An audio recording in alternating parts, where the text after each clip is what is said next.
Welcome back to the Scale the Chaos podcast, where we help you transform organizational dysfunction into scalable systems for success.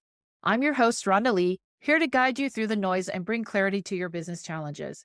In our last episode, we began an enlightening conversation with today's guest. If you missed part one, be sure to go back and listen to our previous podcast episode for valuable insights. Today, we're diving into part two of our discussion, so let's continue the journey of scaling the chaos together. Today's guest is Jodi Brown, a brain tumor survivor turned transformational leader who helps organizations reduce chaos through improved interactions and communication. Welcome to the podcast, Jodi. Thank you. I'm so glad to be here. Are there specific factors that contribute to preventing employees from developing anti-fragile characteristics? I think sometimes there's a certain level of vulnerability that you need to have Mhm. it takes vulnerability to be willing to fail. It takes Yes. vulnerability to be willing to share Yes. the weight of some of the things that you're carrying. And there are a lot of people who are private and they don't want to experience public failure or public sharing of their personal information. And that is their right. I have to Yes. say, you can't force Yes. someone to share what's going on in their personal lives, nor should you try to. Yeah. I think when you can create the environment where it's acceptable to be Yes. vulnerable, then that trust develops and then it becomes okay and more normalized. And then they're no longer feeling like they have the pressure to have to hide things. Those are some of the reasons that people don't want to become anti-fragile is they don't want to be that vulnerable. They don't want to Yes. be making mistakes. Who wants to be the one that's screwed up? Yeah. I don't know. Rhonda, have you ever made a mistake at work? Oh, no, never. Never. Never. No, of course, we all have, right? And matter of fact, I had one team where I implemented when we had our weekly meetings, I would say, okay, who had the biggest mistake? And I would encourage them. I would actually hand out candy bars to whoever had the biggest mistake, because what we would do was we would say, okay, so what can we do in the future to prevent that from happening again? And that's the only reason that we need to bring any kind of mistake to light, right? It's so that you can say, okay, what can we do so that we can make sure that we avoid this same mistake in the future? And it was a learning experience. As a matter of fact, so a lot of people would raise their hand and be like, okay, don't do what I did, and become a fun thing because nobody was penalized, right? Now, that doesn't mean that there was no accountability. Obviously, if there were specific significant issues, we had a process for that. But for the most part, it became a bonding moment. Everybody could bond over, oh, we all make mistakes. This is what I did. Don't do what I did thing. That's a great point. And there's actually a workaround for some of those things because there are people who say, yeah, but if we start sharing the hard things or the mistakes, some people are going to take advantage of that and say, oh, I can't work for my hours this week. I Yeah. need to make up for 'em." And you don't want that to happen. And Yeah. the answer for that is accountability. It Uh-huh. is data. It is measuring everything, measuring output. If you know what normal output is, and then if you do an experiment and you find out, oh, guess what? That didn't help output. That may have been a failure, but it wasn't a failure.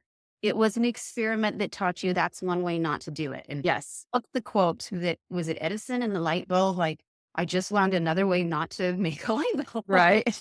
And those are important things. And so again, it's part of that Yeah. level of trust, but there's also that accountability. So you have to have your benchmarks. You need to know what they are and then be able to say, yes, this either did increase our level of production, what we were able to accomplish, or no, it didn't. Yeah. And it's okay if you tried something and it failed.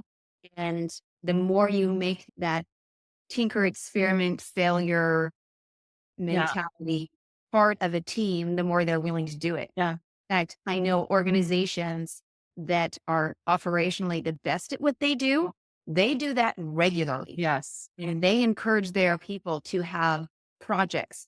And within this 6-month period of time or within this quarter, I want you to try something new. Try a new way of doing it. Do the tests, collect the data, see, is this Mhm.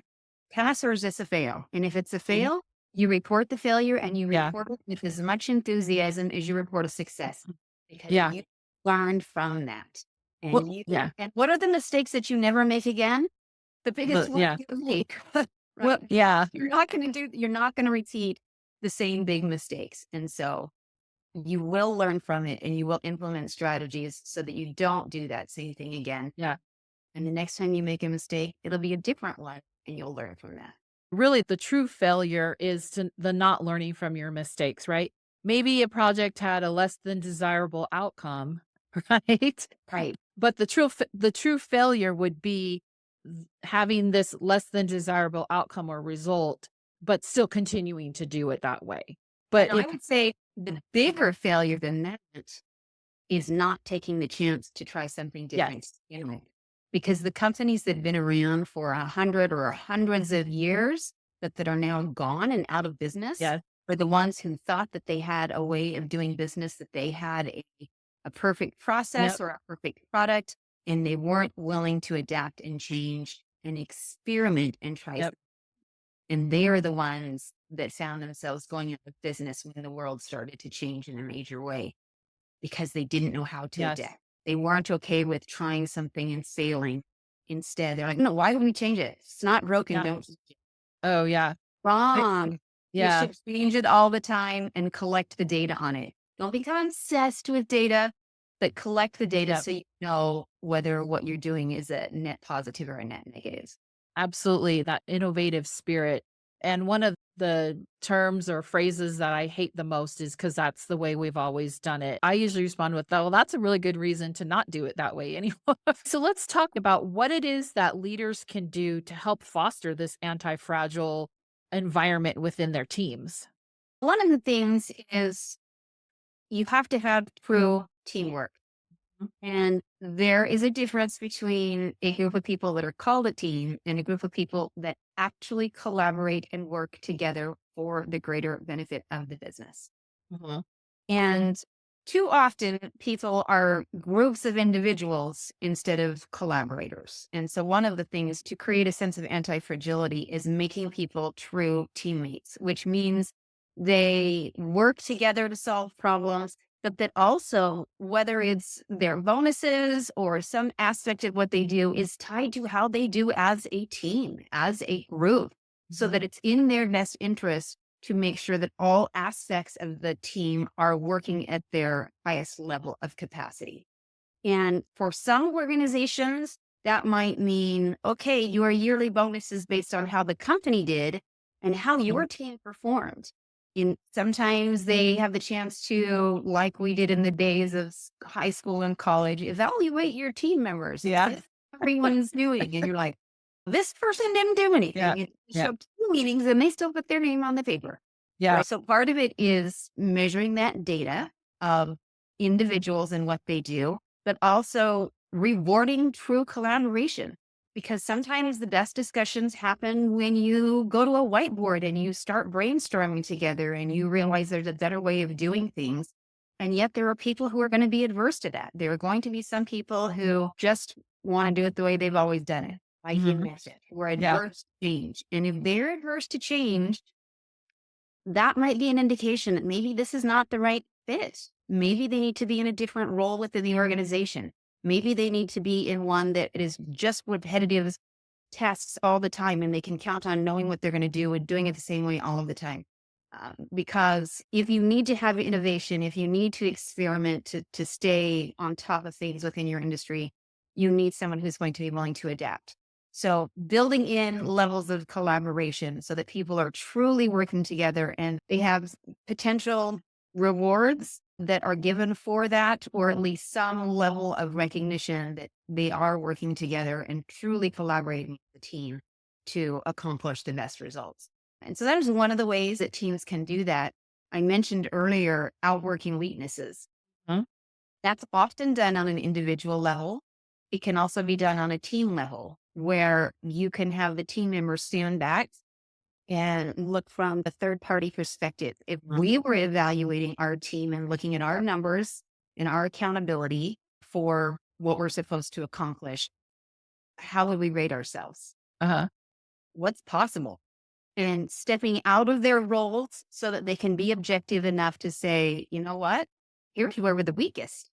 And then brainstorming together Part of the thing about working a weakness is you have to have people who are invested in either that person or that outcome. So if you're talking about a team, then the team members are invested in the outcome of the team. If you're talking about a person, then you want to get people who are invested in that individual, your family members, your friends, your coworkers, who you can be vulnerable with and admit your weakness or your feelings so that they can help you brainstorm and find ways to outwork that. As a team, you got to be willing to say, okay, I'm going to step back. I'm going to take a 30,000-foot perspective and look at this from a different set of eyes and then evaluate what's working, what's not working, and then how you might be able to tinker, experiment, and try new things in order to improve or outwork that weakness. One thing I would say, however, is you want to take risks, but you want to take risks of reasonable levels. You don't want to take huge risks. You don't want to take something that if you fail, it's going to take your team or take an individual. I actually call it the parachute principle. There are different kinds of parachutes. It's funny. I lived about 2 miles away from a regional airport. And all day long on a nice day, I hear the most wonderful sounds. I even know the sound of the engine of the particular planes when they drop the parachuters. And then you hear this little like buzzing noise as they're falling. And then the second that the chute opens, there's a whoosh sound and the chute opens.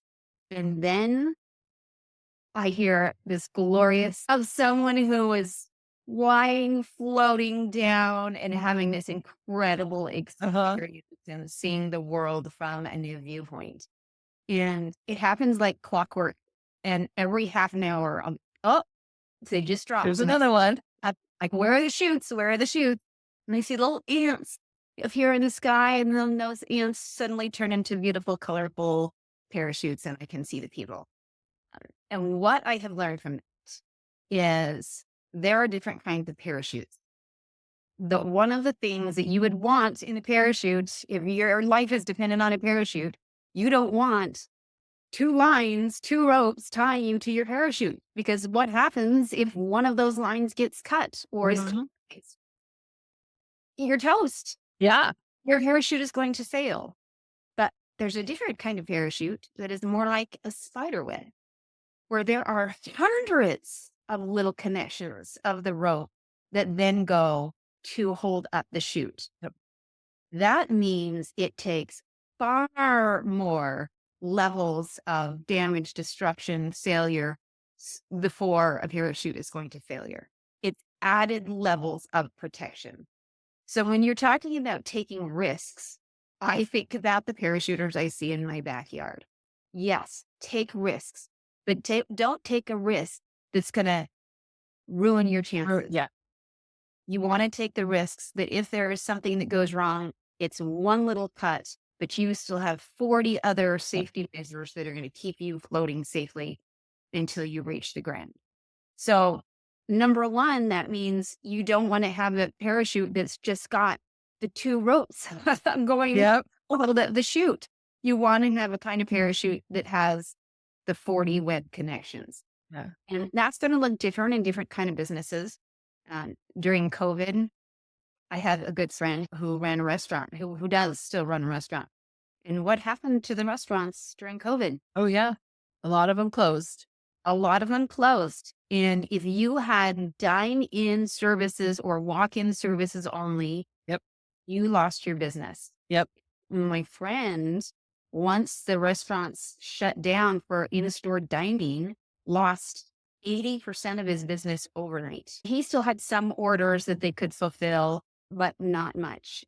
And the thing that he came to me and said, as much as I was worried about losing my business, I was really worried about the 24 employees I had, whose families I was responsible for taking care of and making sure that they made the money to take care of their families. So we had to get creative. They realized they had a point of failure, that they only had a couple lines on their chute, and that if they didn't act quickly, that was going to be a source of making them close down, and they were going to lose it all. So they got creative really fast and they started doing social media campaigns, going out. It's a barbecue company, Bam's Barbecue. They got a truck. They went out and started serving the homeless from their truck, and they got some great media from it. They decided to do deliveries. They said families still have to eat. Yeah. And a lot of places where there's not food in the grocery stores and they can't go to restaurants. So if you'll place your order for your family dinner, and they changed their menu and started creating family sized meals and said, if you'll place your order by 10 o'clock in the morning, at 5 o'clock in the afternoon, we are going to be at a delivery spot in this location. At 5:30, we will be in this location. At 6 Mhm. o'clock, we'll be in this location. And they created a route where people could come and pick up their orders. And so immediately they Mhm. started getting people who were ordering food again. In the meantime, in the longer run, they also went to the city council and petitioned to create a drive through to knock out some walls so Mhm. that they had another way of serving people. By the end of COVID, they had gone from having customers within about a 10 to 15-mile geographic base to a base of more than 70 miles because they had created these drop off routes. And then people started calling them for catering. And those efforts that they did to stay alive during COVID actually expanded their business and made them anti-fragile. They no longer are as concerned what if indoor dining shuts down, because that is no longer their single biggest form of revenue. They have all of these multiple ways of earning money from their little store location because it forced them to get creative, to try new things, and they succeeded. And they're more anti-fragile than ever. Anti-fragility drives adaptability. Adaptability drives innovation, and innovation protects you from disruption. Yes. You Industry disruptions. 100% bulletproof Yep. yourself against disruption because we can't be in charge of those black swan events. We don't know Yep. when they're going to happen, but you can certainly prepare yourself for when those disruptions happen. Absolutely. So, Jody, what is the one thing that you wish everybody knew? Business leaders, employees, what do you wish that they knew about anti-fragility? I wish that business leaders and individuals alike understood that vulnerability actually makes you stronger. Because in discovering what that vulnerability and weakness is, in admitting it and working on it, you actually strengthen yourself and your organization. And so be vulnerable, allow vulnerability to happen.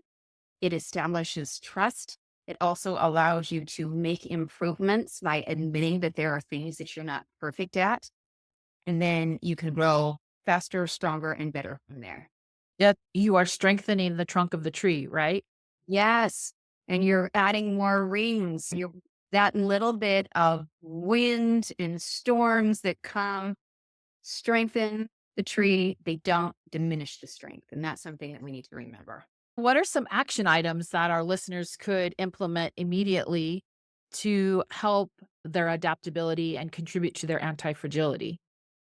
I would say there's a couple of easy steps and just choose one of them to implement to see how it would work. One would be what I mentioned earlier, have a weekly weigh in or a Uh-huh. check in where you see how your team members are doing and give them the chance to say, I'm totally swamped with the project I have. I can't take on another thing, and have that be acceptable. Again, not to a level where people are not doing what they're supposed to be doing, but where they're able to acknowledge truthfully where they are so that someone else can pick up the slack, or so that the priorities or deadlines can be changed so that they can have a greater opportunity to have success instead of failure. Another one that would be very easy is that redundancy.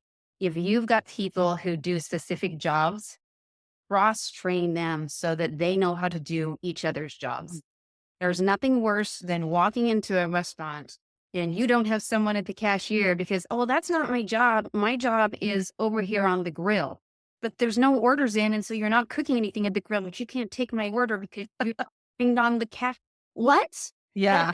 Oh, yeah. I'm amazed at some inefficiencies in the processes that I see. So, a super easy way to implement some redundancy is simply cross training people on other jobs, other things. Maybe it's within their own team, or if you have teams where you don't have enough team members, where you can see that there's a lack, take people from other teams and bring them in to cross train there. I have an organization that I work with, and they have flex people. And so they have people in other teams that know the jobs of different teams and different team members across the company. And when something happens, if someone calls in sick, they have a flex person who's able to go in and fill in for that position. So that puts them in a position of strength instead of a position of weakness. That's a super, super easy thing to do. And then the third suggestion I would say is make sure that you start building in as many small web Uh-huh. connections to your parachute as possible, so that you don't have one thing all of your success or failure is riding on, but that you have multiple different touch points that together ensure your success. If you have one revenue stream right now that Yep. everything is counting on, start looking for ways to diversify so that you have two, and then you have three, and then you have four, so that you can create the buffer that you have when disruption hits. If you can have the bumpers up on the bowling lane to make sure that Yep. your ball stays in the lane, then you're going to be so much better than if you end up going into the gutter. So create as many revenue streams and opportunities for growth and change as you As possibly can. possible. And those are great ways to start. Well, thank you so much, Jodi. If somebody wants to find you, where's the best place for them to find you? The easiest way to connect with me directly is email me, Jodi, Jodi, at jodiobrown.com. My website is the same, jodiobrown.com. Those are simple ways to connect with me. I'm super active on LinkedIn under Jodi Orgill Brown, Orgill, and the same on Facebook and Instagram. But LinkedIn is a great way to find me. And then I have a YouTube channel. My YouTube channel is a little bit more inspirational based to help people navigate the challenges of life.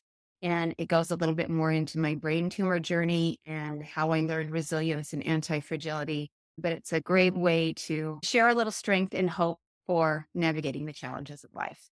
And you just released a book. I know you have authored several books in the past, but you just released your depression fighter, correct?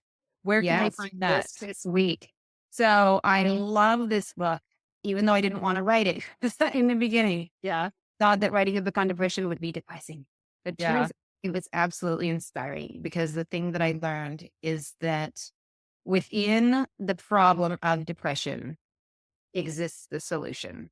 Because within the word depression are the two words press on. And that is part of the solution to depression. And so my book is called Depression Fighter, Press On Fighter, Creating a Personalized Path to Resilience Through Adversity.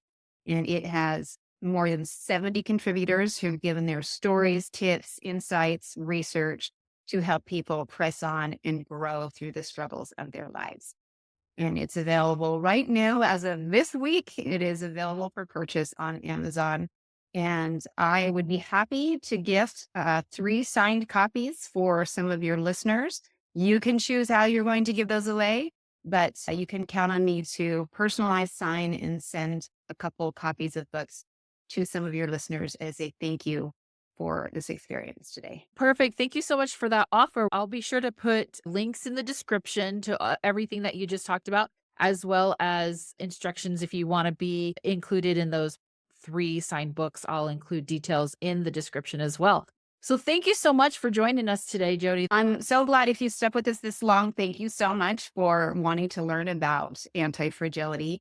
And for anyone who wants to learn a little bit more, email me at Jodi, Jodi, at jodiobrown.com, and I will send you a free mini ebook with tips on anti-fragility, that my top 10 tips of things that you can do to implement anti-fragility into your life and business.